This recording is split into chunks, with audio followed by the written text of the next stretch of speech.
And welcome back to Executive Summit with our guest, Danny Clinkscale. Danny, it's good to have you back. It's good to be back. You ready for some questions? Our audience is going to come and see what they have to say, so I'll bring our first guest Looking over the sea of faces, the sea of hoping faces, for questions. absolutely. Come on down, sir.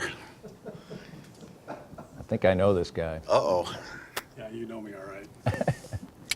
Danny, my question has to do with you ran every single day for lots of years. Would you share how many days in a row you did that and tell us a little bit about where you did some of that running? Okay. I ran 7,131 consecutive days, 19 months and 5 years. I started at, I probably ran about 2 years consecutively before that, and then I almost died in a road race because I didn't drink any water, and it was actually a shorter race than I usually ran every day then. I ran about 8 miles a day then. Anyway, so they told me to not run for a month, and I took 2 days off and started running again. And I didn't stop for until I blew my patellar tendon out. And I was 7 months shy of running every day in my 20s, 30s, 40s, and 50s, and 5 months shy of running for 20 consecutive years. So I ran in horrible conditions a lot of times. Many times it was just lovely, but when I was in upstate New York, hip-deep snow, freezing cold temperatures.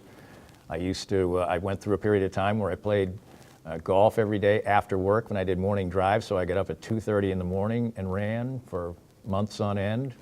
But I almost had my running streak end because the Royals left me in Toronto when I was covering the team. And I'm not going to get into it in any real depth, but because of the way the experience was going to shake out, I was going to miss a day. So I ended up begging the person at the front desk of the airline, it was pre-9/11, to hold my clothes, and I was going to put on running clothes, and I ran around the airport for 5 miles real fast. So anyway, so my streak extended all the way out to that 7,131 days, and I was practicing for a charity basketball game. And patellar tendon rupture is first of all the worst knee injury you can have, but it's a wear and tear injury, and so duh. Anyway, but I might have run for, who knows, 3, 4, 5 more years, I don't know, before it blew out. But I was playing basketball and just went up for a layup. Next thing I know, I'm laying on my back. My coworker, Seren Petro, is screaming at me not to look at my leg. I look, my kneecap is almost all the way up to my waist. And by the time the paramedics came back, this is how dumb you are when you do these streaks. By the time the paramedics came, the kneecap had almost worked its way on its own back to where it was supposed to be. So I'm thinking to myself, well, I think wrap this thing up, I'll run tomorrow, no problem. And so the doctor says, lift your leg, and I couldn't even move it. And he says, you've got a ruptured patellar tendon. We'll MRI it, but that's what it is. So that was the end of the streak, and I never really had a streak afterwards. My wife would have killed me. I ran for a while. I don't run as much anymore, hardly at all actually, but I do still work out all the time. But I ran with cracked ribs. I ran with a broken collarbone. I ran for a month one time. When I did that, I would run and I'd hold this arm with the other one while I was running. So to say I was persistent is understatement, to say the least. And thank you for the question, Carl. You're welcome. Thank you for the answer. Thanks, Carl.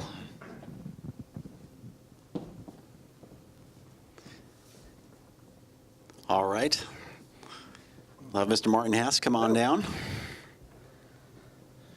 Hi, Danny. Thanks for the interview. It's fantastic information. Congratulations on your new venture. Well, thank you. It's really exciting. And I think it's exciting too. And I hope others will increasingly find it exciting. I was going to ask you, now that you're an expert on podcasts and all of this, what would you recommend? What type of advice would you give for someone that's want to start their own podcast and get into doing what you do? Well, I would encourage people to do it. One thing I would tell them is that there are 8 bazillion podcasts out there. And I would think that generally it would be a portion of what you're trying to do if you're trying to create maybe an economic plan for yourself. Mm-hmm. It's an extremely easy process to create.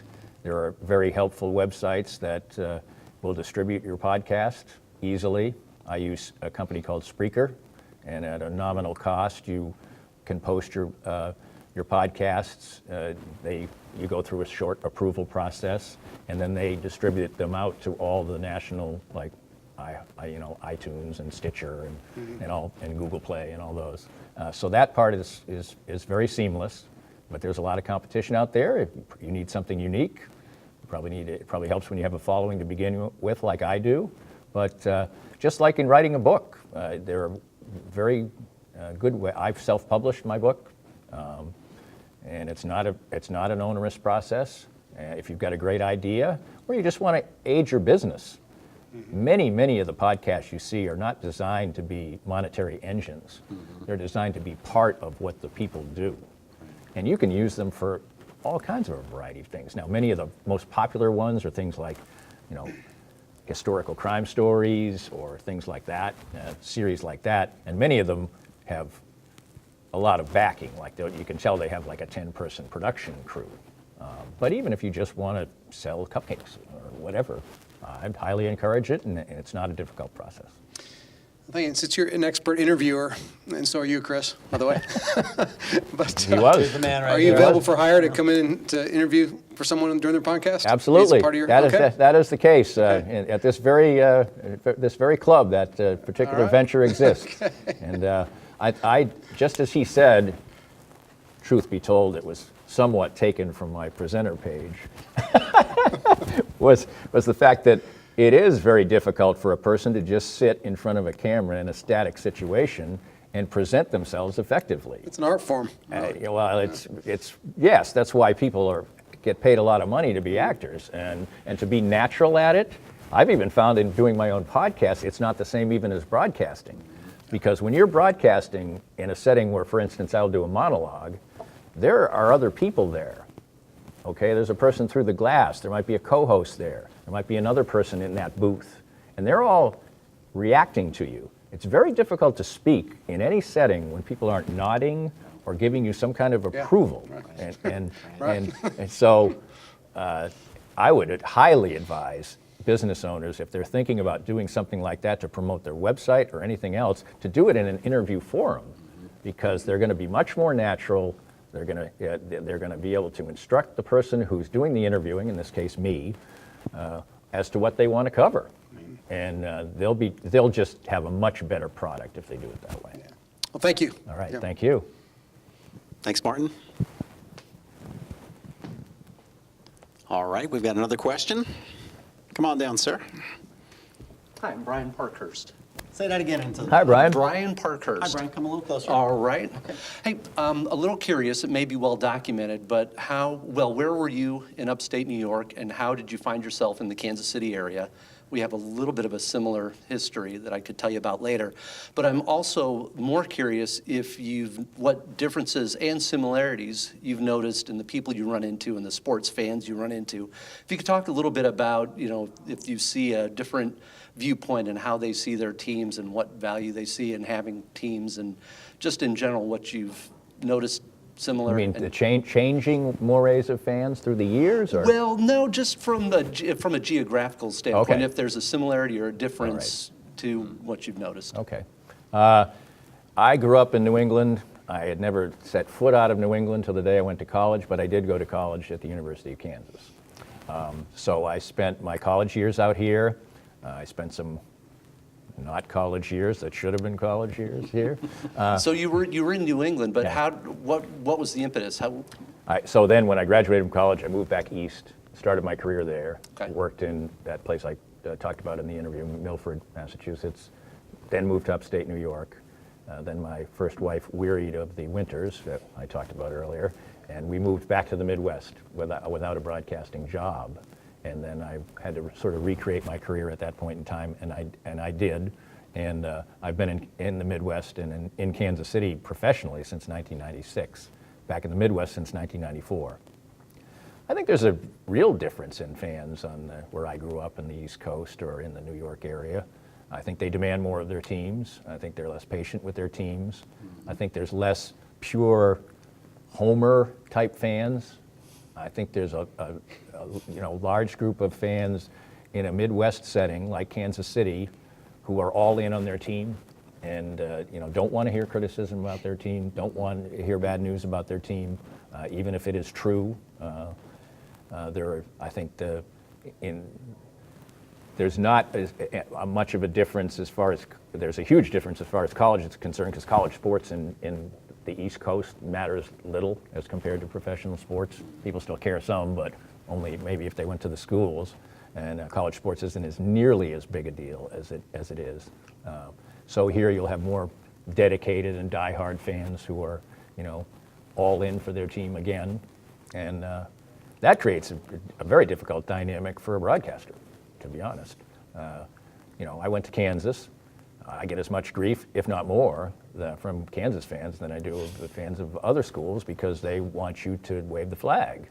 And that's just not, to me, my job as a broadcaster, a reporter, a commentator. But I love those fans. I mean, I admire those fans. In fact, I was absolutely flabbergasted at myself last year during the World Series. I'm a virtual lifelong Astros fan now. I started being an Astros fan even though I grew up in Boston when I was about 12. And they won the World Series. And when you get older and time goes on, you don't feel like as much of a fan anymore. And I don't get to be a fan that much because I'm a broadcaster. But in this case, I didn't have to report on the Astros. I wasn't covering them. I was just rooting for them. And I couldn't believe how much of a fan I was again. I mean, it was so refreshing, and it made me identify with fans. Well, that's fun. Well, thank you. It's been great hearing you back on College Game Day. Well, thank you very much. Thank you. I appreciate that. Yeah, it was interesting. Two guys from the East Coast. Just a quick commentary on that. There is no 7-year plans on the Northeast, right, as far as pro sports team goes. You have a 1-year shelf life, and that's it, right? That's absolutely. Dayton Moore had the 7-year plan, and it worked out all right for them. They were just about ready to run Dayton out even. Yeah, that's right. Even right. there. And Yeah, Ned too. Yeah, yet neither one of those guys would have survived in an East Coast setting. No So this is the Kansas City Royals we're talking about. Yeah, they should be. Kansas City fans should be happy at themselves that, right or wrong, they were patient enough. Right, that's right. It's absolutely right. And that was really a fun thing to cover those 2 playoff runs and to see a city. You saw the effect it had on a city to energize a community so much, and some of those fans really, literally, were only fans for about 18 months, but those were 18 great months for them, and that's great for them. Now that the Royals aren't good right now, they just let it go. I mean, I'm not even. Were they sort of fair weather fans? Right. Yeah. But so what? Right. That's how you get 800,000 people at a parade. It was interesting, and I think as we start to land the plane here, my father, who is also a lifelong baseball fan from New York, he said that Royals team is probably one of the best teams he's ever seen in a World Series ever. Right. And my father's seen a couple World Series or 2. And it was certainly one of the more fun teams. Yes, and it was. It was really fun to cover them and the unlikely things they did, and to be at each and every one of those games. That's awesome. It was a real high point in my career. Absolutely. No question about that. Absolutely. Okay. So with it, we can keep going. We're going to take this offline, continue talking more sports. But Danny, I want to say thank you so much for joining us. We have one more round of applause for Danny Clinkscale.com. Check out his content. And with that, we thank you so much. Thanks for joining us today. Have a good one.